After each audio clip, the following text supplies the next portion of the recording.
బాలయ్య గారి 7 డైలాగ్ నేను చూడలేదు, కానీ బాలయ్య గారి 7 డైలాగ్ బాగుంటుందని నేను అనుకుంటున్నాను. ఇది ఎన్నో డైలాగ్ అంటావు? నేను చెప్పిన ఫస్ట్ డైలాగ్. నిన్న ఒక డైలాగ్ వచ్చింది కదా, దాని గురించి ఏం చెబుతావు? అవునవును, డైలాగ్ తో సరిగ్గా వినలేదు, కానీ యాక్షన్ బాగుంది. పూలం వెనక్కి వెళ్ళి ముందుకెళ్ళింది చూసావా, అద్భుతంగా అనిపి ఇలా పొడిచడేమనుకున్నా, పడవలో ఇలా వదిలేశాడు వెనక్కి, అది ముందుకెళ్ళి 2-3 గుచ్చుకున్నట్టు అనిపి. ఇద్దరు గుచ్చిందన్నా ఎంతమంది గుచ్చుకుందంట? చూడలే, 2-3 వెళ్ళిపోయింది. ఓకే, అడుగు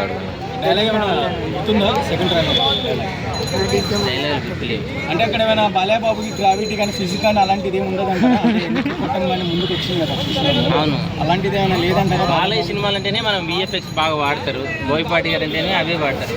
కానీ బాలయ్య బాబులో ఉన్న టాకింగ్ పవర్, డైలాగ్ పవర్స్ ఎక్కువ కాబట్టి సో ఆబ్వియస్లీ అలా వెళ్ళిపోతాయి అనమాట షోలాలు. అంటే ప్రీవియస్లో కూడా బాలయ్య బాబు మూవీస్ తొడగొడితే ట్రైన్ వెళ్ళిపోవడం అలాంటిది ఉంది కదా, లైక్ అది తగ్గారు ఇప్పుడు. అవి ఓవర్ అని చెప్పి ఆయనకు కూడా తెలిసిపోయినట్టుంది, డైరెక్టర్లకు కూడా తెలిసిపోయింది. అందుకని అవి తగ్గించి వాస్తవానికి దగ్గరలో ఉన్నాయి, విఎఫ్ఎక్స్ కొంచెం అనువుగా ఉన్నాయి చూసి పెడుతున్నారు. ఇది ఓవర్ కాదంటారా? ఏది ఈ తుషోలో వెనక్కి వెళ్తాం అనేది ఓవర్ అంటారా, ఓవర్ కాదంటారా? వాస్తవానికి ఓవరే, కానీ సినిమాలో ఓవర్ ఏమి అనిపించదు ఫ్యాన్స్కి. ఎందుకంటే బాలయ్య బాబు అంటేనే అంత ట్రైన్ ఆపడం కష్టం, కానీ బస్సుని అయితే ఆపుతారు కదా, అలా పెట్టేస్తారు అనమాట. బొట్టు మన హిందూ సనాతన ధర్మానికి నిదర్శనంగా అనిపించింది. పరమశివుడు ఎలా కనిపించాడో ఆ లెవెల్లో చూపించాడు. బ్యాక్గ్రౌండ్ లో ఆంజనేయ స్వామిని కూడా బాగా చూపించాడు, నాకు బాగా నచ్చింది ఆ సీన్. డిసెంబర్ 5 రాబోతుంది, ఎట్లా ఫ్యాన్స్ ఎట్లా ఫీల్ అవుతారు, ఏంది పరిస్థితి అంటే? ఫ్యాన్స్ ఆబ్వియస్లీ హిట్ చేయడానికే చూస్తారు. ఫ్యాన్స్ కి మంచి ఎంటర్టైన్మెంట్ ఇస్తాడని నేను అనుకుంటున్నాను బాలయ్య బాబు. అలాగే ఫ్యాన్స్ తో పాటు ఆంధ్ర, తెలంగాణ ప్రేక్షకులకు కూడా అద్భుతమైన విజయం చేస్తారని నేను భావిస్తున్నాను. బోయపాటి గారు దాటిపోతారా రాజమౌళి గారిని అయిపోయిన తర్వాత? బోయపాటి గారు దాటుతారో లేదో తెలియదు, కానీ దాటాలని కోరుకుంటున్నా.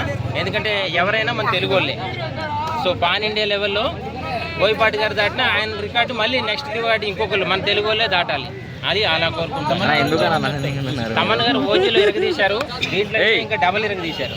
ఓకే, ఆంజనేయ స్వామి లాగా వెనకమాల అది లేపడం కొడతాం ఎట్లా అనిపించింది? అసలు సాక్షాత్తు ఆంజనేయ స్వామి కొట్టాడా అని అనిపించింది. బ్యాక్గ్రౌండ్ కూడా ఆంజనేయ స్వామి చూపించారు కదా, విజువల్ అయితే మనకి క్లియర్ గా బోయపాటి గారు చూపించారు. హ్యాట్సాప్ టు బోయపాటి గారి విజువలైజేషన్. జై బాలయ్య అంటారా, జై శ్రీరామ్ అంటారా?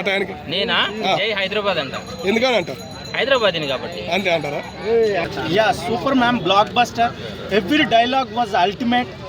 సాక్షాత్తు శివుడే భూమి మీదకి వచ్చి శివతాండం చేసినట్టుగా బాలకృష్ణ విశ్వరూపాన్ని ఈ సినిమాలో చూడబోతున్నాం.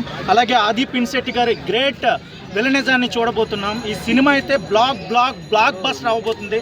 ఎవ్రీ డైలాగ్ సౌండ్ కంట్రోల్లో పెట్టుకో, ఏ సౌండ్కి నవ్వుతానో ఏ సౌండ్కి నరుగుతానో తెలియదు నా కొడుక, ఊహకు కూడా అందదు. అదొక డైలాగ్ అల్టిమేట్.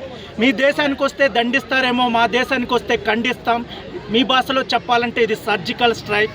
ఆది పినిశెట్టి 8 కంఠాలు తెగాల, రక్తం చిందాల. ఆది పినిశెట్టి సూపర్ డైలాగ్స్. మహాకుంభమేళ, శివ శివ శివ శివ శివ శివ. ఆ బ్యాక్గ్రౌండ్ చూస్తే మైండ్ బ్లాక్ అయిపోతుంది.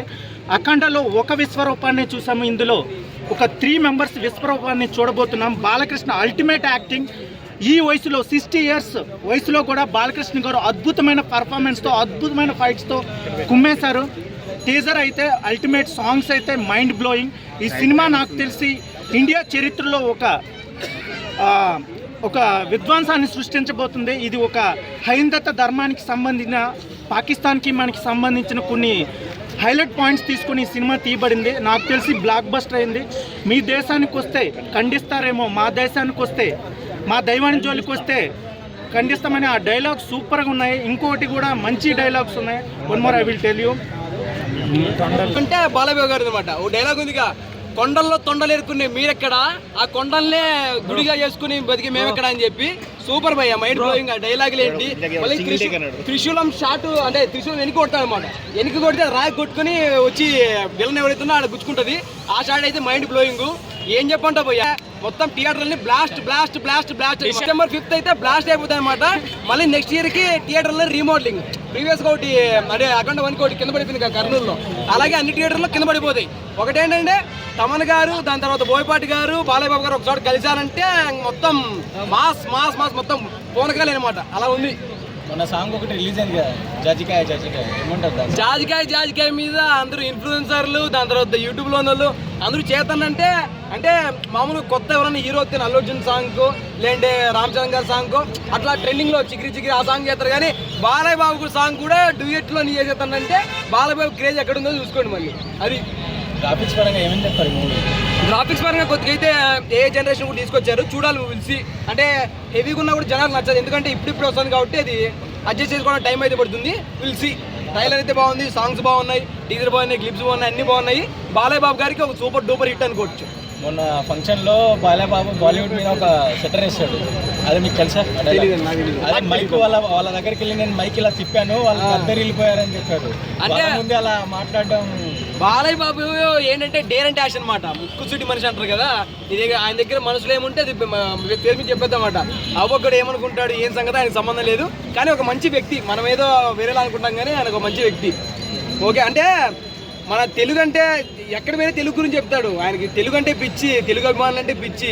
ఆ తెలుగు సినిమాలు అంటే మన పూర్వ వైభవాన్ని, అఘోరాసు, ఆ కైనా పెళ్లి అని ఆయన ఎప్పటి నుంచి ఉంది కాబట్టి అక్కడికి వెళ్ళినా అది చెప్తాడు, తెలుగుదేశంలో ఉన్నది చెప్తాడు, ఎక్కడున్నా అది చెప్తాడు. అది తమన్ గురించి చెప్తాను భయ్య. తమన్ గారి గురించి చెప్పాల్సిన అవసరం లేదు. తమన్ గారు, బాలయ్య బాబు గారు, మళ్ళీ దాని తర్వాత బోయపాటి గారు కలిశారంటే మొత్తం బ్లాస్ట్ అయిపోతుంది అనమాట. సినిమానే బ్లాస్ట్, థియేటర్లే బ్లాస్ట్. చెప్పండు.